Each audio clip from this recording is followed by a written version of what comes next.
Detailing girl, passion, polish and real life. Welcome to my detailing channel. Good morning and welcome to a new week vlog with me.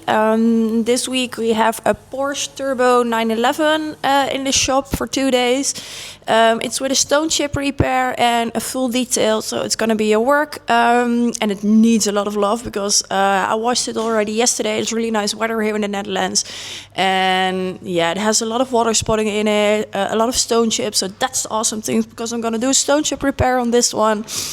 And I don't even know if I can put all this in one video because I also have this amazingly cute, wait for it, Triumph in the shop. And this one is also in for an engine bay cleaning with dry ice. And after we done the engine bay, we also have the paint that needs a lot of love in there, and the interior needs to be done. So it's a full house in my shop. The really cool thing is, this little guy is from Belgium and the Porsche is from Germany. So it's an international week this week in my shop. The weather is nice. I'm feeling better. I've been quite sick and also not really in the right headspace for a few months. That's why I also took a bit of time off, and now I feel a lot better and I'm back again. Good weather makes happy people, I think, and it really helps for me. So we're gonna start with the Porsche, and then at the end of the week we have the Triumph. And I also have a really cool appointment with one of my favorite clients and also a friend of mine. But you're gonna see this later. I think not. Yeah, it's really not gonna fit in one vlog because that place, what he has, is the most awesome thing. And just to give a tip of it, he's a really big Fast and the Furious fan, and he built something that's just one in the world like this. There is just like the original one and the one he has, and what he has built there is so freaking awesome. You guys don't want to miss this. So if it's gonna be in the next vlog, definitely watch the next vlog if you love Fast and the Furious. And let's go start on the Porsche. So the Porsche and its paint, as you guys can see, it has a lot of stone chips in there. Not only just the big ones, but also the really microscopical ones. And I wanted to do a nice tutorial for you guys how, not to remove it, but make it a lot better. The one thing most people really don't understand is when you do a touch-up, you don't remove it. They're still there, they're just less visible. So it's not that you can magically get them off a car or anything, because you don't spray a car. It is just actually a stone chip. So you're filling in the stone chips and making it look better 99% most of the time. Not always. It's not easy. It's going to take up a lot of time also, and you really have to have you calmed with it and don't want to rush it, because if you want to rush it, it's not gonna work. Well, first I'm gonna start with cleaning the car, and I'm gonna take you with me every step of the way.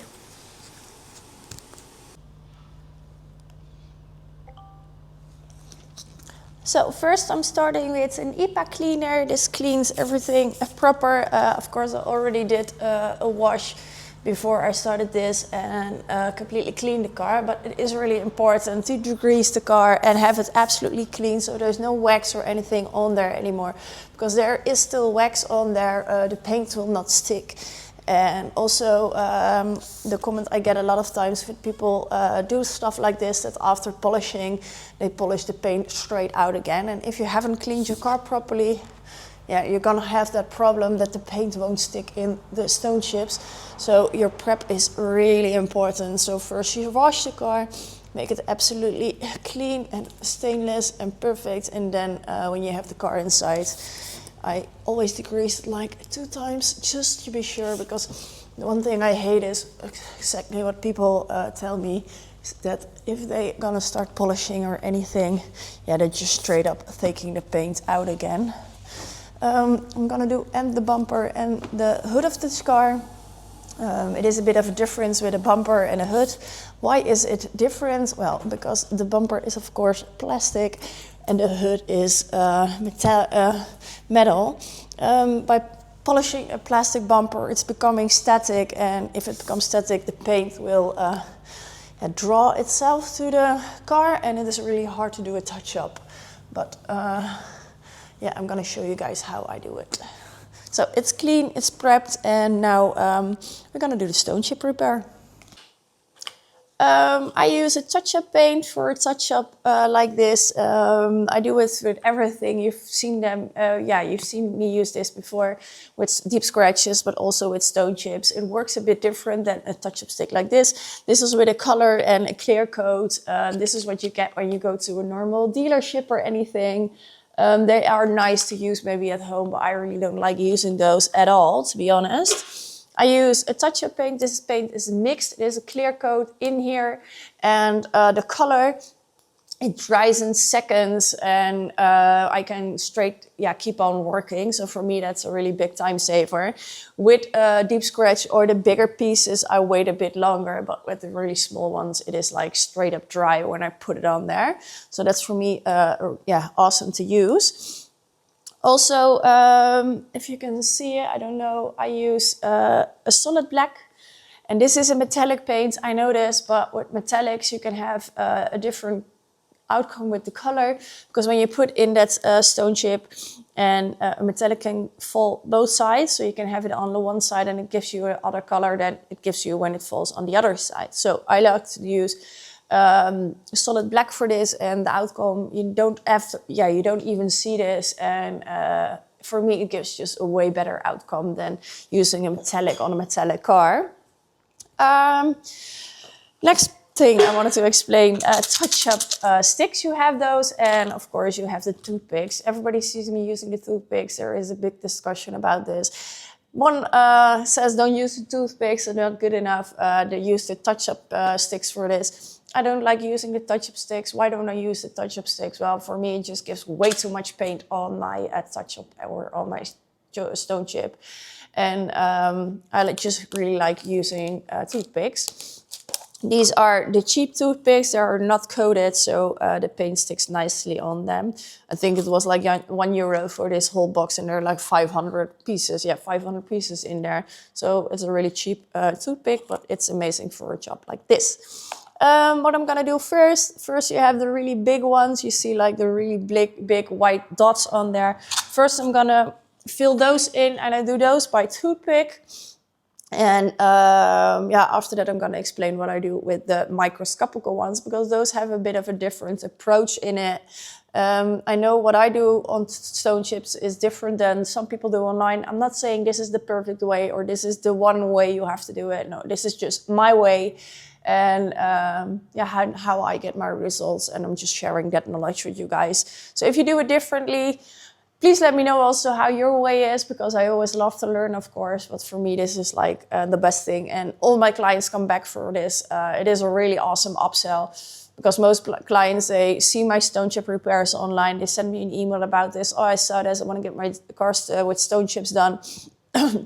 I don't just sell a stone chip repair. If you want to get a stone chip repair in my shop, you have to get it also detailed, because I don't do just like 2 or 3 hour jobs. I like to work in a full day rate. This is just my way of working.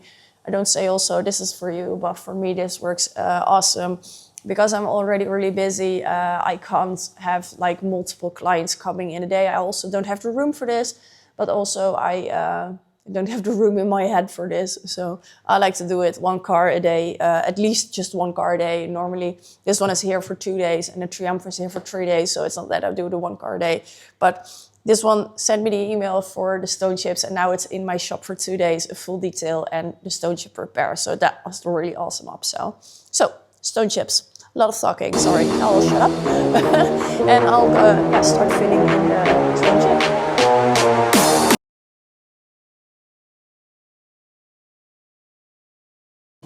So after I've done all the bigger stone chips, I'm gonna do the microscopical ones. I use a felt disc, so it's not like a cotton disc. Don't know how they're called in English, but I see that comment a lot on my Instagram. If it is a cotton like pad or anything. Well, no, it is absolutely, it's felt. Don't know if you can see it proper, but this doesn't scratch or anything on the car. And what I'm gonna do, take the paint and just dip it like this. It is a bit empty, so I have a bit on there, and I just smear it on the car. I will just do it like this. And by smearing it on the paint, filling up the microscopic ones really nicely. And of course, some of the bigger ones, they will still be white, but after I've done like a really big part of this of the car, I will fill those in again with the toothpick. Like I said, it is a bit empty, so I have to wait a bit longer to do this. And I will do like almost whole car with like this.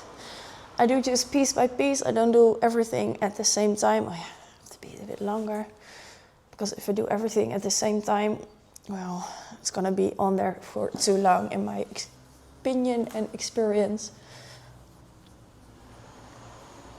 And it will be hell to take off. And again, if this is possible with a normal touch-up stick, well, no, I don't think so, because the paint of a normal touch-up stick will not, well, form itself nicely like this paint will do. And you'll have multiple brands for this. I know 2 brands from America that have this touch-up paint, and this one is been sold in the Netherlands. And what I've been told, it's like an English brand, so they're all over the world with touch-up. And when I done half the hood, I will go to the next step. So when you're done with step 1 and step 2, your hood will be looking like this. And this is a shocker, because how is this gonna be a nice touch-up? Well, it actually is. You can still see a few of the bigger spots are still white, so I'm gonna do those again with a toothpick. And then I'll show you how to fix this.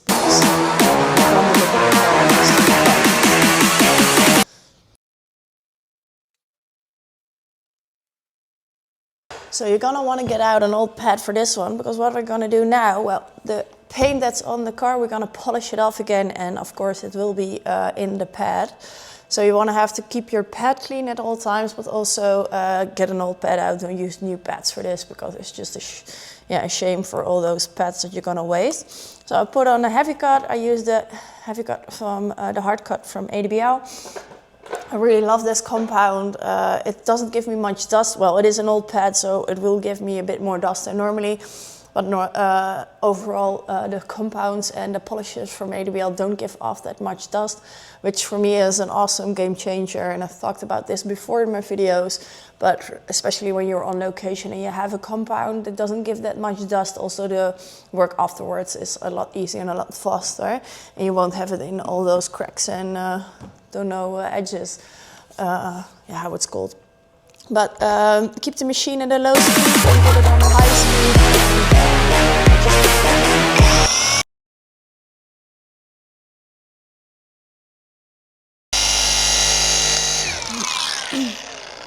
See, it's almost no dust. I really love this about those compounds. Like I explained, almost no dust, and even with an old pad, this is amazing. Why don't you use your machine at a high speed? Well, if you use your machine at high speed, you're gonna put in too much heat in the paint, and you can actually burn in the paint that you put on there into the paint itself. So you don't want this, so keep it on a lower speed. I have to get a club because I forgot that, of course, and I will show you guys. It's gonna take a few steps to get it all off. It's not just in the one step, of course, but yeah, you get the point. Got the club, we'll take off the paint. And it's already looking really nice. It's not completely done yet, of course, but this was just my first step, and now I'm gonna polish the rest of it off. Oh, like you can see, like I explained, the paint is gonna be in your pad, so use those old pads and don't ruin your new pads for this, because that's I'm gonna get a brush, clean this out again.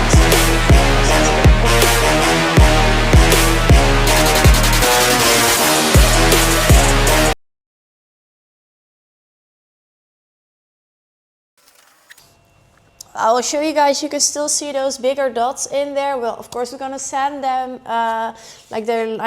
so that they will be nicely smooth with the rest of the paint. And yeah, you already see a really big difference from left and right, and I'm not even done yet.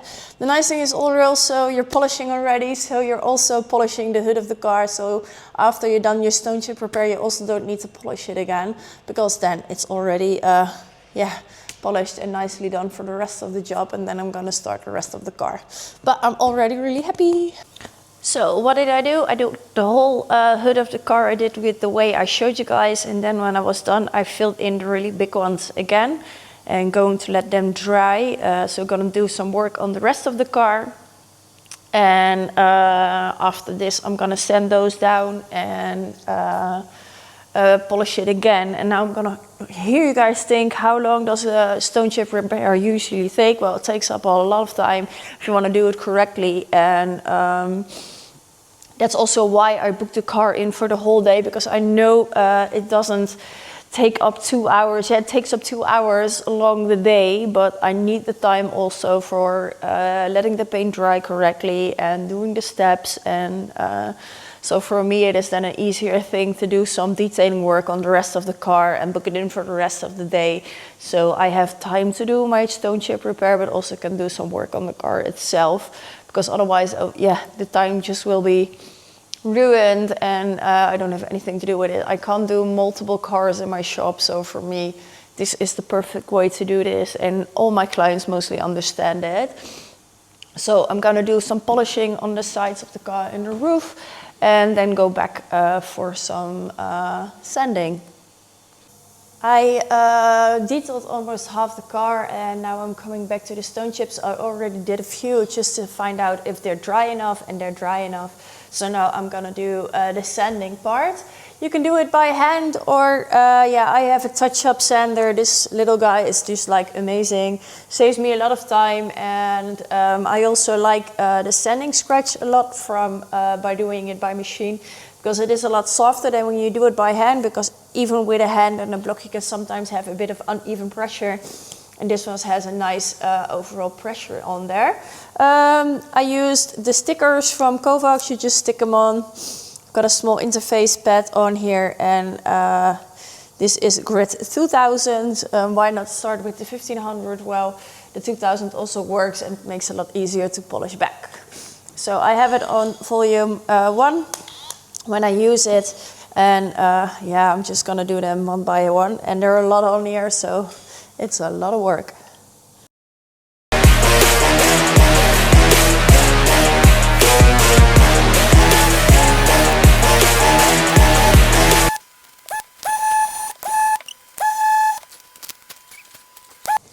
I did the first step with the 2000 and the touch-up sander, and now I'm going to do the 3000 step. I'm going to do this on a little bit of a bigger backing plate, but also on a soft backing plate. The awesome thing about these boxes is this is the 3000 grit. They come with this small interface pad, and then you have the normal orbital polisher from Kovacs. They stick on there, and they're exactly the same size, and you can just use their polisher as a little sanding machine, and this saves a lot of time than by doing it by hand. So I'm putting it on speed 1, and I just go sanding. Get a really nice sanding grit like this.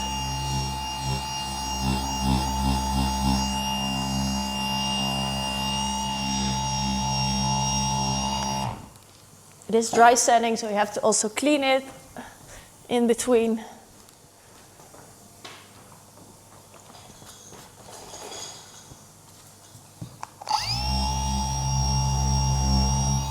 Watch out with the edges and make sure you make nice sanding spots. The hardest thing to polish back are always the first grit, the edges of that sanding scratch. So by nicely topping it off with the 3000 grit, it's going to be a lot easier for me to polish back. I'm going to do all the spots like this. The bumper for me is easier to do at once.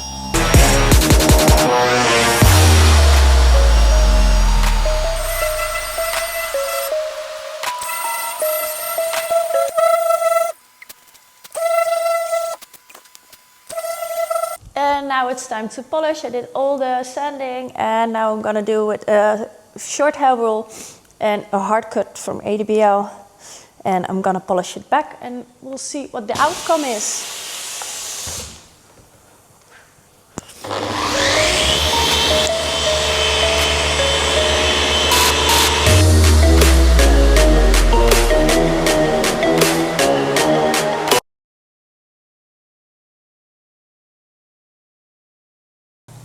The whole morning I spent on polishing the hood and the side fenders of this Porsche, so I could do the finish now. My stone chip repair is done. Don't ask me how long I've spent on this stone chip repair, because this is not the easiest stone chip repair I've done.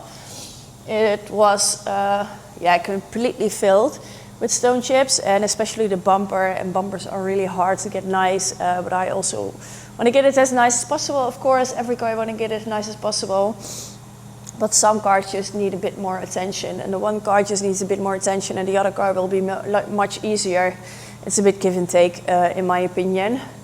Now I've started my finishing on this Porsche, and after that I can do the other side of the Porsche with polishing and then finishing, and I hope to get it done this evening. I've spent a little more time on the car than I was hoping, but the car has been used pretty well by the previous owner. It has a new owner at the moment, and he wants to get it really nicely detailed, and of course with a really nice wax on it. But the owner before this, he did not take such good care of the car, and I can tell by how the scratches are in there. It feels a bit like it's been washed with sand in his sponge or anything, because the scratches that are in there are like so super deep in there. It's a bit killing for me. But we're gonna do the finish now. I already started one part to see what is the best combination. And now I'm gonna finish the rest of the day.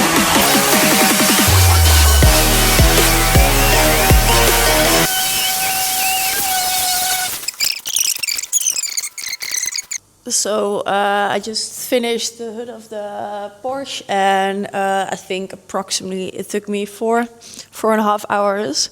So that's a lot, but also of course I polished the bumper, I polished the hood of the car and the side fenders of the car.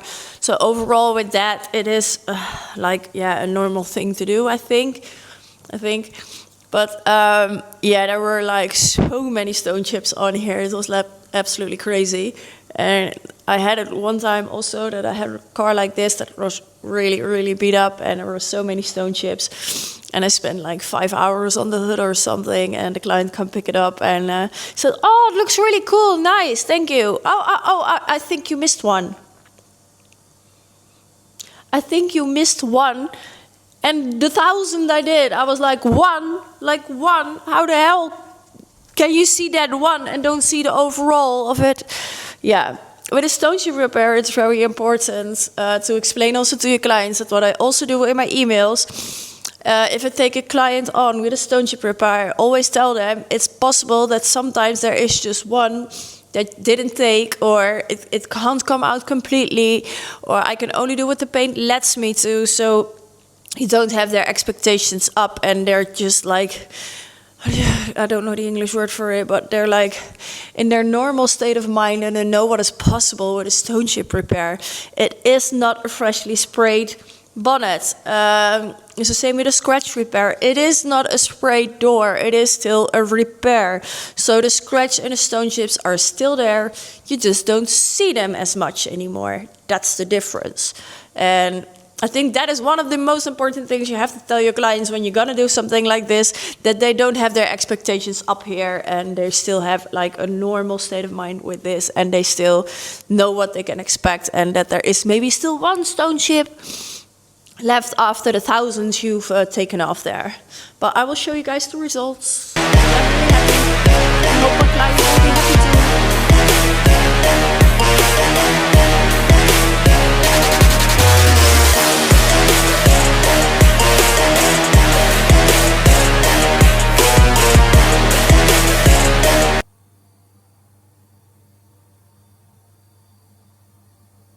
Is it like absolutely perfect? No, it is like 90% better.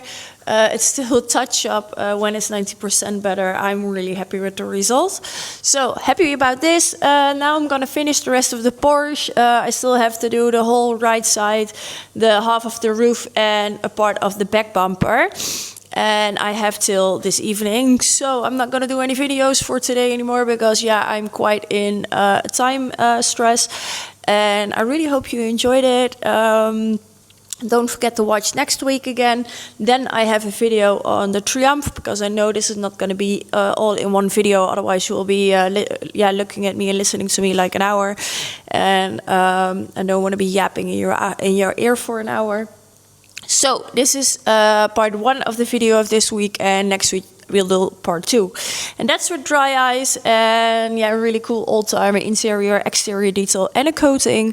So also a lot of work, but really looking forward to it. Don't forget to subscribe. If you have any questions, ask them below. I'll try to get back to those for you guys. And have an awesome day, everybody. Thank you for watching, and don't forget to subscribe. See you guys next time. Bye!